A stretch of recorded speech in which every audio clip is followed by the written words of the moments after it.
It's got to be the most ridiculous word to emerge over the last decade.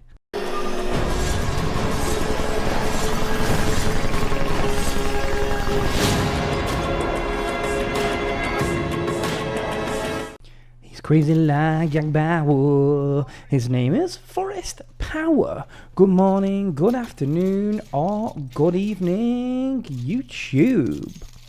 Gaming is responsible for several new words being added to society's vocabulary. Words such as Easter egg, camper, and the ill-fated noob all come from the video game industry, but there is one word that sits atop the mountain that completely baffles me as to why it is used and why people rely on it so heavily. Ladies and gentlemen, that word is none other than tryhard. The term tryhard is simply downright idiotic, and as part of the research for this video, I decided to delve into the planes of time and try and dig up when this word first originated from. A quick scan of Urban Dictionary led me to some form of conclusion that it started to appear around 2010. A user by the name of Ryder Brohan coined the term, and it's been commonplace in the gaming industry ever since, and it's now waded its way into the language of everyday people, but we'll get to that later on.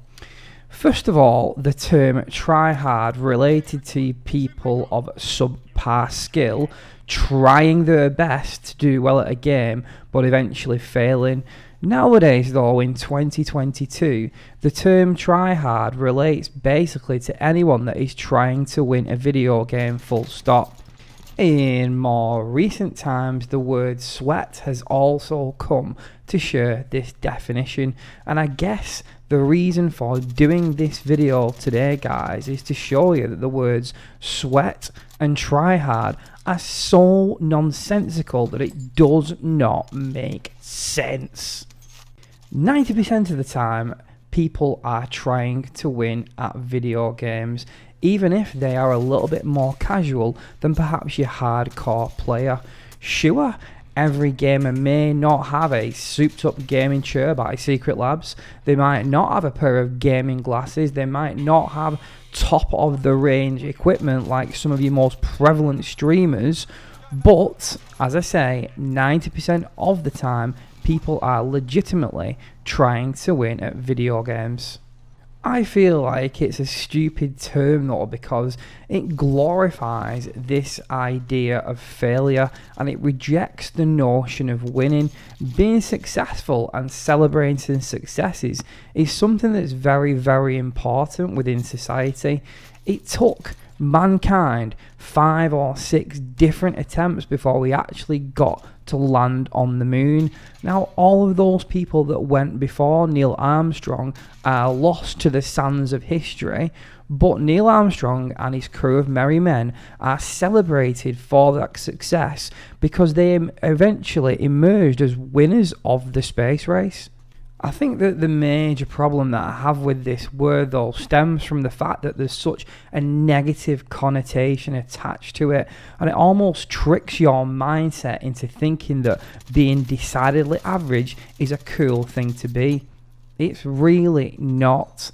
The 1% of human civilization, the people that we hold aloft and put onto our shoulders and glorify more than anyone else, and I'm talking the likes of Martin Luther King, I'm talking about Isaac Newton, Cristiano Ronaldo, Muhammad Ali, Galileo. All of these people have got one thing in common: the fact that they put a sustained period of effort into their craft and enjoyed success because of it.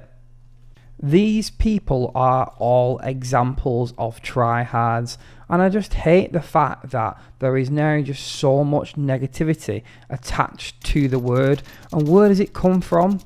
Jealousy, in more cases than not. From my perspective though, as a teacher, I see this type of thing in schools all the time, and it really, really frustrates me. For example, if one kid in your lesson is reading more than another student, they are immediately labelled as a tryhard, and I think it's pretty pathetic. We should not be glorifying mediocrity. We should be trying to aspire people to become the best versions of themselves by putting as much effort into their work as possible. I mean, the thing that young people might not understand in today's society is that you blink in this lifetime and you are literally 35 years old. If you are going to get out of bed in the morning and make that effort, you may as well put your heart and soul into everything that you do, be that work, be that school, be that video games. Give your all and leave nothing left in the tank. I feel passionately about this subject though because I have seen countless youngsters over the past decade of my career waste their potential when they could have been something more with just a little bit more effort. Now, again, I don't want people to think that I'm going off on some kind of hypocritical rant here and trying to imply that I've been a tryhard with everything that I do in every minute of my life, because I'm not. However, with age and experience comes a little bit of wisdom, and so I'd just like to kind of promote this message that we should all be trying to do the very best that we can in whatever walk of life we're engaging with at that moment in time. When it comes to teenagers, a lot of the time they're too busy trying to impress someone that's not actually going to be around for the vast majority or the bulk of their life story. And for that reason, they need to understand that these people are only there on a temporary basis.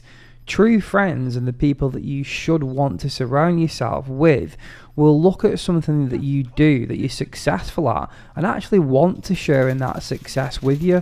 They won't be jealous, and therefore they are good people for you. They're good people for you to have around in your life.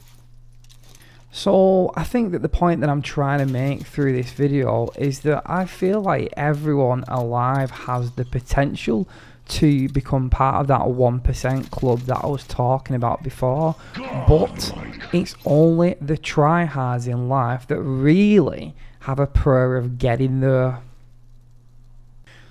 So the next time that someone does use the term tryhard and throws it in your direction and tries to lambast you or use it as a negative, just bob your head down with a little bow, say thank you and take it as a compliment, because to me, that's what it is.